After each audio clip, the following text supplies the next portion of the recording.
모든 새들이 전부 다 모여서 봉황에게 둥지를 트는 법을 배우기 시작했습니다. 봉황새가 이렇게 얘기를 했습니다. 무엇을 배울 때에 참을성이고 인내심이 있어야 된다. 그렇지 못할 경우에는 아무것도 배울 수가 없다 얘기를 했습니다. 입을 열자마자 올빼미가 이렇게 생각했습니다. 무슨 쓸데없는 말이 그렇게 많나. 당신이 그냥 겉으로만 예쁘고 진짜 별로 능력이 없어 보이네. 왜 이렇게 잔소리도 많나. 그래서 그냥 이런 생각을 하고 가버렸습니다. 그러자마자 봉황새가 이어서 또 얘기를 했습니다. 둥지를 틀 때에 먼저 틀 자리를 선택을 해야 된다. 예를 들자면 나무 가지가 3개가 같이 이렇게 자라난 나무를 선택해야 된다. 이 얘기를 했습니다. 이 얘기를 듣자마자 독수리가 그렇게 간단하구나. 알았다. 이렇게 생각하고는 날아가 버렸습니다. 그 다음에 이어서 봉황새가 얘기를 합니다. 자리를 잘 찾아 놓은 후에는 가지를 꺾어다가 밑에다가 한 벌씩 쌓아야 된다. 얘기를 했습니다. 그러자마자 까마귀가 별거 없네. 그렇게 하면 되겠구나. 그리고 까마귀가 날아가 버렸습니다. 이어서 봉황새가 계속 얘기를 했습니다. 까마귀가 날아간 후에 이어서 얘기를 했습니다. 그냥 나무 가지만 위에다 올려놓으면 되는 것이 아니라 둥지가 있어도 바람이 불고 비가 오니까 될 수 있으면 바람을 막아주는데 또 햇빛이라든가 비를 가려주는 그런 곳에다가 둥지를 틀어야 된다 얘기를 했습니다. 이 얘기를 듣고 이 정도면 내가 집을 지을 수 있겠다. 참새는 그 얘기를 듣고 날아가 버렸습니다. 마지막에 하나가 남았습니다. 제비만 남았습니다. 봉황새는 이어서 이렇게 얘기를 합니다. 둥지를 튼 다음에는 부드러운 풀잎과 그리고 깃털을 뽑아서 둥지 밑을 잘 깔아놔야 된다. 그리고 될 수 있으면 진흙 같은 것도 적셔다가 잘 발라놔야 튼튼하고 견고하다 얘기를 했습니다. 그 다음에야 수업이 끝난 것입니다. 그 후에 쭉 보게 되면 많은 새들이 둥지를 트는데 올빼미는 아무데나 알 놓고 아무데나 새끼를 갑니다. 그래서 들판에서 올빼미 새끼를 잡기가 굉장히 쉽습니다. 저희들이 어릴 때에 들에서 올빼미 새끼들을 자주 봤습니다. 그리고 이어서 또 알 수 있는 것처럼 독수리들은 그냥 나무가지만 있으면 거기에다 그냥 둥지를 틀고 또 까마귀 둥지는 항상 나무가지만 이렇게 밑바닥에 있고 참새 둥지 보게 되면 그래도 뭐 괜찮고 가장 둥지를 아름답게 트는 새가 바로 제비였습니다. 무엇을 배우든지 끝까지 배우고 또 배운 대로 실천 해야 된다라는 교훈을 주기 위해서 이런 이야기가 만들어진 것입니다. 신앙생활도 마찬가지입니다. 대충 배우고 신앙생활을 하는 사람이 있습니다. 그리고 배운 대로 하지 않고 제멋대로 신앙생활을 하는 사람들도 있습니다. 이런 사람들 보게 되면 꼭 올빼미나 독수리나 까마귀같이 자신은 다 배운 것처럼 생각하고 그리고 자신은 굉장히 훌륭한 것처럼 생각하고 그렇게 신앙생활을 하는 거예요. 교회 생활도 또 신앙생활도 마찬가지입니다. 제대로 배워야 되고 또 배운 대로 제대로 실천해야 됩니다. 아멘입니까? 대충 배우면 자기도 이상한 사람이 되고 또 처음 보는 사람도 저게 예수 믿는 것이구나 그냥 그렇게 생각을 하는 거예요. 그래서 배움이라는 것은 정말 중요합니다. 어디에서 누구에게 어떻게 배우고 어떻게 했는지 이런 것들은 한 사람의 영적인 상태를 결정하는 것입니다. 오늘 우리 본문에 보게 되면 사도 바울이 로마서를 마치면서 마지막에 이런 얘기들을 합니다. 17절에서 18절 이어서 읽어봅니다. 시작. 형제들아 내가 너희를 권하노니 내가 배운 교훈을 거슬러 분쟁을 일으키거나 거치게 하는 자들은 살피고 그들에게서 떠나라. 이 같은 자들은 우리 주 그리스도를 섬기지 아니하고 다만 자기들의 배만 섬기나니 경홀한 말과 아첨하는 말로 순진한 자들의 마음을 미혹하느니라. 새들은 대충 배워도 뭐 어디 가서 알 넣고 새끼 까고 또 삽니다. 그런데 신앙생활을 대충 하고 교회 생활을 대충 하게 되면 딱 마귀가 공격하기에 좋은 목표물이 되는 것입니다. 신앙생활을 대충 하고 교회 생활을 대충 하는 사람 치고는 시험이 안 들는 사람이 없습니다. 항상 하나님과 갈등을 일으키고 사람들과 갈등을 일으키게 됩니다. 하지만 신앙생활을 제대로 배우고 또 제대로 실천하는 사람들은 성경에서 말한 것처럼 세상에서 빛과 소금이 되고 어디에 가든지 사람들에게 복이 되는 것입니다. 자기도 복받고 남도 복되게 하는 것입니다. 그것이 바로 주님이 우리를 부르신 근본적인 목적입니다. 그래서 우리가 이렇게 제대로 배우지 못하고 또 배워도 제대로 하지 않는 사람들의 모습을 보게 되면 꼭 이런 것들이 나타납니다. 첫 번째, 우리 고린도전서 1장 10절 보게 되면 이런 내용이 있습니다. 형제들아 내가 우리 주 예수 그리스도 이름으로 너희를 권하노니 모두가 같은 말을 하고 너희 가운데 분쟁이 없이 같은 마음과 같은 뜻으로 온전히 합하라. 제대로 배우지 못하고 제대로 하지 않는 사람들에게는 첫 번째 나타나는 증상이 뭐냐? 바로 분쟁입니다. 다른 사람하고 마음을 같이 할 수가 없고 또 같은 마음 같은 뜻으로 같은 열매를 맺을 수가 없는 거예요. 항상 자기 멋대로 자기 생각대로 하는 거예요. 성경에서 뭐라고 가르치는지 중요하지 않아요. 그냥 자기 생각대로 하는 거예요. 분쟁.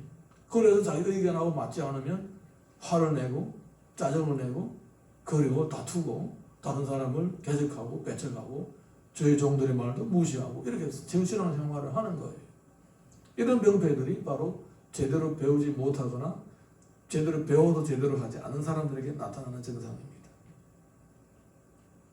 그러므로 여러분 우리 삶 가운데서 분쟁을 일으키는 모든 일들은 반드시 피해야 되는 것입니다. 분쟁은 절대로 하나님이 기뻐하시는 뜻이 아닙니다. 하나님의 뜻은 바로 하나가 되는 것입니다. 그리고 또 이렇게 제대로 배우지 못하고 배워도 제대로 하지 않는 사람들이 나타나는 또 다른 증상이 있습니다. 빌립보서를 보게 되면 그들의 마침은 멸망이요 그들의 신은 배요 그 영광은 그들의 부끄러움에 있고 땅의 일을 생각하는 자라.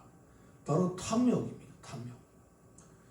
우리 모든 사람에게는 정상적인 욕구가 있습니다.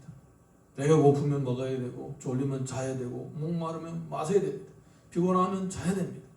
그런데 이 기본 욕구를 넘어서는 것은 욕심이 되고 탐욕이 되는 것입니다. 욕심이 생길 때만 해도 그것을 지적하고 판단하기 어렵습니다. 왜냐하면 욕심은 사람의 마음에도 생기기 때문에. 그렇지만 그 욕심이 자라나게 되면 바로 죄로 이어지게 되는 것입니다. 죄라는 것은 분명히 나쁜 것인데 죄가 바로 나타나는 것은 아닙니다. 사람의 욕심을 타고 죄가 들어오게 되는 것입니다. 그러므로 하나님의 말씀을 제대로 배우지 못하거나 배워도 제대로 하지 않을 경우에는 인간의 정당한 욕구가 탐욕으로 부패하기 시작하는 거예요. 마치 음식을 가만히 놔두면 거기 안에 수많은 나쁜 균들이 잡균들이 들어가서 변질시키는 것처럼 정당한 욕구가 점점 탐심으로 바뀌어나가게 되는 거예요. 나도 모르게 서서히 바뀌어가지고 그것이 부패하게 되므로 결국은 죄로 이어지게 되고 하나님으로부터 징계를 받거나 심판을 받게 되는 것입니다. 사랑하는 성도 여러분, 욕구는 정당한 것이지만 욕망은 죄로 이어진다는 것을 꼭 기억하시기 바랍니다. 욕구가 부풀어서 욕망으로 썩어가는 것을 반드시 경계해야 됩니다. 아멘입니까? 반드시 경계해야 됩니다. 정말 신앙생활을 제대로 하고자 하면 우리 자신에 있는 욕구를 제대로 다뤄야 되는 거예요. 요한일서 4장 6절 보게 되면 우리는 하나님께 속하였으니 하나님을 아는 자는 우리의 말을 듣고 하나님께 속하지 아니하는 자는 우리의 말을 듣지 아니하나니 진리의 영과 미혹의 영을 이로써 아느니라. 제대로 배우지 못하거나 배워도 제대로 실천하지 않는 사람에게 나타나는 또 하나의 병폐는 뭐냐? 바로 미혹의 영에 쉽게 빠진다라는 것입니다.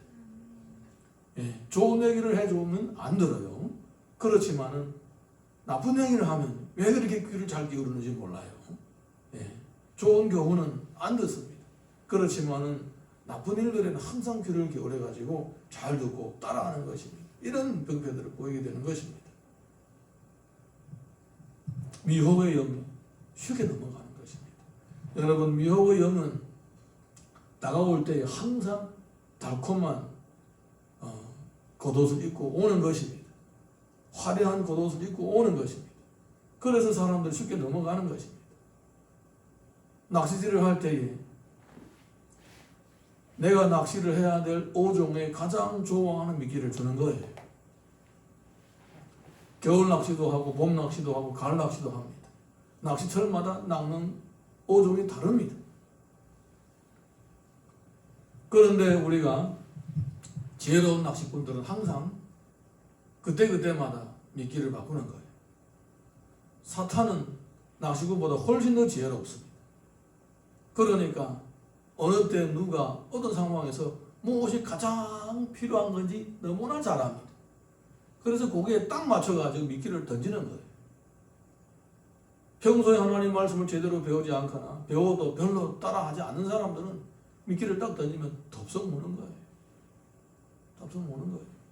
죽는 길인지도 모르고 그냥 그게 살 길인 줄 알고 덥석 무는 거예요. 여러분, 바른 가르침에 귀를 기울이시고 순종하고 복종하시기 바랍니다. 이런 것들을 통하여서 잘못된 가르침이 사람의 영혼을 파고들게 되고 또 그런 사람들을 통하여 한 교회로 오염시킬 수도 있다는 것입니다. 그래서 사도 바울은 바른 교훈을 따르라. 거슬러서 바른 교훈을 따르지 않는 사람이 있으면 그런 사람들을 아예 떠나라고 얘기를 하고 있습니다. 사귀지 말라고, 만나지도 말라고 얘기를 하고 있는 거예요. 그러면서도 로마 교회의 성도들이 진리를 배우고 따르는 일에 대해서 칭찬을 아끼지 않고 있습니다. 오늘 본문의 19절에서 20절 읽어보겠습니다. 시작. 너희의 순종함이 모든 사람에게 들리는지라. 그러므로 내가 너희로 말미암아 기뻐하노니 너희가 선한 데 지혜롭고 악한 데 미련하기를 원하노라. 평강의 하나님께 속히 사탄을 너희의 발 아래서 상하게 하시리라. 우리 주 예수의 은혜가 너희에게 있을지어다. 하나님의 말씀을 순종하는 그 일을 칭찬하고 있습니다. 성도 여러분, 신앙생활을 하는 가운데서 가장 중요한 훈련의 과제가 바로 순종의 훈련입니다. 아멘입니까? 예, 순종의 훈련이 잘 안 되면 아무것도 될 수가 없는 거예요. 될 수가 없는 거예요. 순종이 뭡니까? 배운 대로 하는 것이 바로 순종이에요.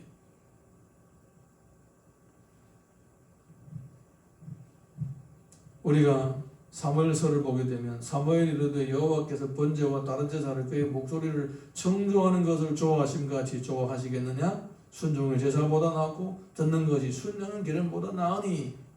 아멘. 순종은 심지어 의식적인 예배보다도 더 신앙의 기본이라고 지금 얘기하고 있는 것입니다. 하나님께서 우리를 예배를 받으실 때에 우리 예배 의식을 받으시기 전에 그 예배를 드리는 사람을 먼저 받으시는 거예요. 예배자를 먼저 받으시는 거예요. 예배자가 하나님의 눈에 들지 않으면 아무리 화려한 예식을 갖춘다고 할지라도 하나님은 그 예배를 안 받으시는 거예요. 단적인 예가 바로 아벨과 가인의 제사였습니다. 그리고 또 구약시대 사울왕의 그 거짓된 마음이었습니다. 순종하지 않고 하나님 앞에 살해진 양으로 제사를 드리겠다고 한들 하나님께서 받으시겠느냐 그거예요. 그러므로 우리가 만약에 진짜 하나님의 뜻대로 살고자 한다면, 경건한 믿음의 생활을 하고자 한다면 항상 자신을 영적인 순종 대기 모드로 조절을 해야 됩니다. 여러분, 우리 휴대폰을 가지고 다 있죠? 휴대폰에는 비행 모드가 있습니다. 그리고 정상적인 수신 모드가 있습니다. 비행 모드를 왜 놓습니까? 외부에서부터 오는 신호를 차단하려고 비행 모드를 놓는 거예요. 수신 모드는 왜 놓습니까? 들어오는 문자라든가 전화를 받으려고 수신 모드로 놓는 거예요. 그런데 자칫 잘못하면 하나님의 말씀을 향한 비행 모드로 놓고 있을 수도 있다는 거예요. 여러분, 혹시 자신을 한번 보십시오. 지금 영적인 비행 모드 상태가 아닌가? 하나님 말씀은 귀에도 안 들어오고 들어와도 따라하지 않는 그러한 비행 모드로 전혀 하나님과 차단된 상태에 있지 않는가? 한번 살펴보시기 바랍니다. 그렇다면 그거는 심각한 거짓된 신앙생활을 하고 있는 거예요. 말씀을 언제든지 떨어지면 내가 그대로 듣고 그대로 따라하리라, 이런 마음이 바로 수신 모드에 하나님의 음성을 듣고자 하는 진정한 자세라는 것입니다. 또 마태복음을 보게 되면 이런 내용이 있습니다.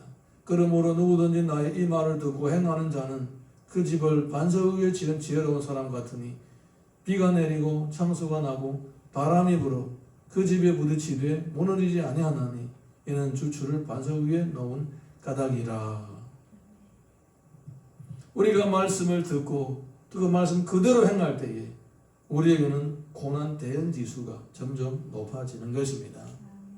우리 인생은 원하든 원튼 반드시 고난이 찾아오게 되어 있습니다. 안 그렇든가요? 네. 우리 인생은 반드시 고난이 찾아오게 되어 있어요. 이 세상은 풍파가 끊임날이 없습니다. 신종 코로나가 심각하다고 그렇게 생각하시는 분도 있겠지만 사실은 우리 지구촌을 보게 되면 몇 년에 한 번씩은 반드시 이런 일이 있습니다. 뭐 우리가 지금까지 겪어온 것이 뭐 한두 건입니까? 사스부터 시작해가지고 쭉 이어서 한국에 온 다음에도 뭐 메르스에다가 뭐라 해가지고 몇 년에 한 번씩은 이런 일들이 생깁니다. 뭐 신종 코로나가 이제 다 해결됐다고 이후부터는 쭉 태평이 이어질 것 같습니까? 몇 년 후가 지나가면 이것보다 더 심각한 이마가 이래 얘기하면 안 되지. 예. 그럴 수도 있다라는 거예요. 예. 누가 미래를 예측할 수가 있겠습니까? 제가 지금 불안한 요소를 조정하고 있습니까?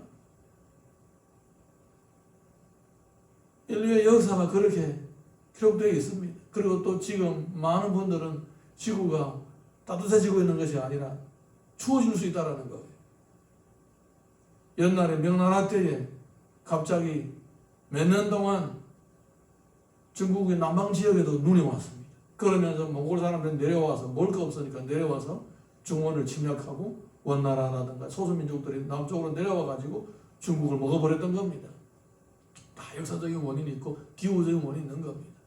이 지금도 그렇다는 그럴 수도 있다라는 겁니다. 몇백 년에 한 번씩 지구가 추워진다는 거예요. 예. 인간 앞에서는 예측할 수 없는 고난이 옵니다. 큰 환경 속에서 이렇게 될 수도 있겠지만 개인적으로도 얼마나 많은 고난과 어려움들이 계속 쫓아오고 있습니까? 우리가 만약에 하나님의 말씀을 순종하고 또 주님의 말씀을 실천하는 것을 나의 인생의 과제로 삼고 매일매일마다 영적인 훈련을 한다면 어떤 고난이 오든지 다 견뎌낼 수가 있는 것입니다. 저 화면에 있는 저 나무 보십시오. 푸르신시하게 살아있는 나무가 있냐 하면 고목이 있습니다. 보입니까? 이렇게 잘 시간을 맞춰서 그림이 나오는 거예요. 여러분, 고난을 견디지 못하면 저렇게 썩은 고목이 되는 거예요. 고난을 잘 견뎌내면 푸른 숲을 이룹니다. 이 모양처럼 꽃도 있고 들도 있는 거예요. 할렐루야. 예. 하나님 말씀을 듣고 배우고 그대로 실천하는 사람은 고난 대응 지수가 향상되어 가지고 점점 더 강건한 믿음의 사람으로 세워지는 것입니다. 이어서 우리가 21절에서 마지막 절까지 쭉 이어서 읽습니다. 시작. 나의 동역자 디모데와 나의 친척 누기오와 야손과 소시바드가 너에게 문안하느니라. 이 편지를 기록하는 나 드디어도 주 안에서 너에게 문안하노라. 나와 온 교회를 돌보아주는 가이오도 너에게 문안하고 이성의 재물관 에라스도와 형제 구아도도 너에게 문안하느니라. 나의 복음과 예수 그리스도를 전파함은 영세 전부터 감추어졌다가 이제는 나타내실 바 되었으며 영원하신 하나님의 명을 따라 선지자들의 글로 말미암아 모든 민족이 믿어 순종하게 하시려고 알게 하신 바 그 신비의 계시를 따라 된 것이니 이 복음으로 너희를 능히 견고하게 하실 지혜로우신 하나님께 예수 그리스도로 말미암아 영광이 세세무궁하도록 있을지어다. 아멘. 복음은 하나님의 뜻을 따라 된 것입니다.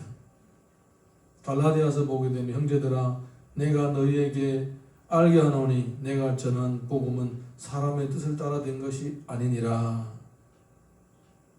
아멘. 복음은 하나님의 뜻을 따라 된 것입니다. 그러니까 복음은 믿을만 하다라는 것입니다. 복음은 절대 권위를 가지고 있습니다.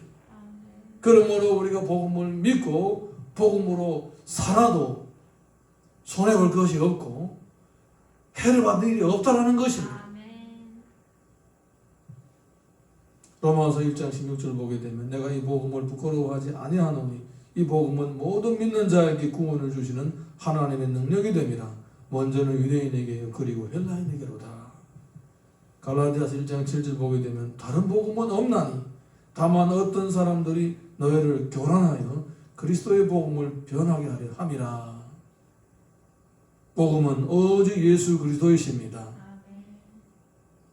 사도행전 16장을 보게 되면 이르되 주 예수를 믿으라. 그리하면 너와 내 집이 구원을 받으리라 하고 주의 말씀을 그 사람과 그 집에 있는 모든 사람에게 전하더라. 복음을 받아들이고 복음 안에서 사는 사람은 주님께서 약속하신 구원의 축복을 받게 됩니다. 복음은 하나님으로부터 온 것입니다. 사도 바울은 로마서를 쓸 때 복음으로 시작하고 복음으로 마칩니다. 이 모든 이 서신은 사도 바울의 신앙과 삶을 보여주는 단편의 내용이기도 합니다. 그리고 모든 성도에게 가르쳐주는 좋은 아름다운 교훈입니다. 여러분, 이 교훈을 우리가 그냥 듣고 마는 것이 아니라 듣고 그대로 실천해야 그 약속된 은혜가 우리들에게 임하는 것입니다. 복음의 가르침을 받고 복음으로 사는 것이 곧 하나님의 뜻대로 사는 것입니다. 하나님의 뜻대로 살겠다 아무리 100번 만번 따짐해도 복음의 가르침을 따르지 않는다면 복음의 효과가 나타나지는 않습니다. 체험과 실천을 통하여 반드시 체험과 실천을 통하여 복음을 경험하게 되고 그 복음의 증거가 나타나게 되는 것입니다. 그러므로 매일마다 하나님의 말씀의 가르침에 여러분의 수신 모드를 켜놓고 그 복음의 가르침을 따라 실천함으로 그 깊이와 높이와 넓이와 길이를 매일매일마다 알아가시기를 예수님 이름으로 축원합니다. 자, 우리 찬양 하나 부르고 같이 기도하도록 하겠습니다.